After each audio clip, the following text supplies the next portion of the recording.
Quick video on how to pull the bearing out of this GE washing machine. This is the new bearing. This is the bottom of it. This is the top of it. These threads on the top are reverse threaded, so you got to go right to take it off. To disassemble this part here, you're going to take this goes on here with those 3 bolts, 1, 2, 3. This goes on the back of that. There's one nut that holds this on. Once you take that nut off of here, this black piece comes off. Then this comes off. There is a wire connected to this, so just disconnect that. Set that aside. Then this comes off of here. There is a spring in here, so just keep that together. Then this removes out of here, and I have already taken the nut off of the other side. I'll walk around and show you that. This is a 33mm nut. It took me forever to figure that out. Shouldn't have. I should have got my measuring tool out sooner, but went and got a 33. It's reverse threaded. Can't stress that enough. You need a deep well 33mm, and you got to go right to take it off. And once you do that, you should be able to go to the other side and pull that thing off of there. Okay, I'm going to try to remove this bearing out of the nuts off. It's still not coming off, so let's see here.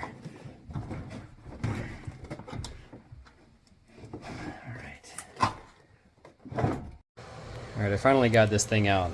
In my last video, I think I showed you how the gear shifter came off. I ended up removing this sensor here so that when that came out, you wouldn't rip it. Kind of the short of it is I got a grinder and took this piece off of here so that I could get this to move without being supported by that bracket. That way that, you know, it would twist this way.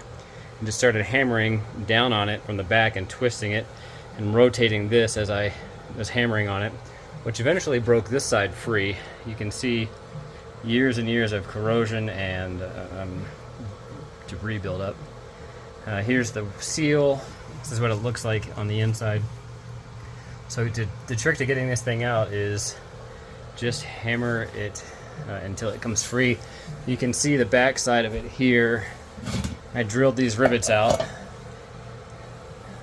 to get that shaft isolated. If you don't take this piece off here and you hammer on it, you're just transferring force to the entire bracket, and the shaft is not going to pivot independently of itself. So once you get it off of there, hammer and rotate, and after that got it, what I could tell was pretty loose. I took my crowbar from the other side. This is just a Craftsman crowbar. It happened to be the perfect size, and you can see it kind of lodge itself in the right spot there. This here is too fragile to hammer on. It just keeps falling apart. So this was perfect, and I just hammered it, and I had one person in the back of it catch it, and then I was able to disconnect all the wires. So really the difficulty in getting this thing off is the corrosion. I don't know if the new one's going to be stubborn going in or not. I'm going to clean that up. Again, this is a 33-inch nut, reverse threads, and from there it's just hammering and fighting. If you have any questions, let me know. Of note, I wanted to add, I did add penetrating oil to this last night and let it set. I don't know if it made any difference, but I wanted to let you know. When you're taking this piece apart here, it's probably easier to unscrew these two things, remove this, then remove this. This is the gear shifter. There's a spring here, it's not going to go flying. Take these 3 things out, connector here, and then there's a connector down here. This connector down here doesn't have any clamps on it. Just pulls off. This one there has a clamp right there. I was able to preserve all these clips because I took the bearing off first.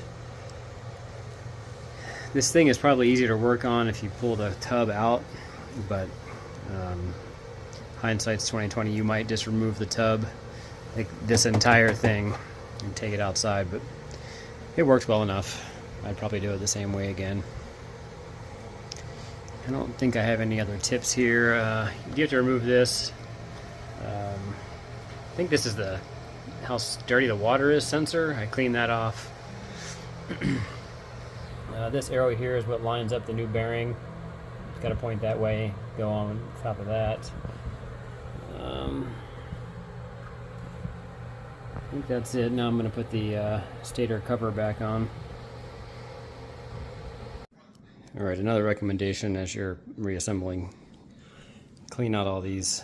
This one here was completely full of lint, and then this water channel, or well, this is a water channel. So go ahead and clean all this up, and your water paths will be restored to factory. When you knock this thing out of here, this washer is going to fall out. That's where it goes. So there's like one on the bottom and one on the top. If you lose track and wonder where that washer goes. Alright, while you got the tub out, you might as well clean it. You can see the years of build up there versus the part that's cleaned. I'm also going to get a wire brush and clean this mating surface. That's where it seals. So clean that as good as you can and hope it doesn't leak when you put it back together. Alright, just a note on removing your dispensers. It just goes in there and you can see it's sealed. These two little tabs are kind of glued together. You just separate them and yank this out, never to be put back together. It's like plastic welded, it doesn't matter though.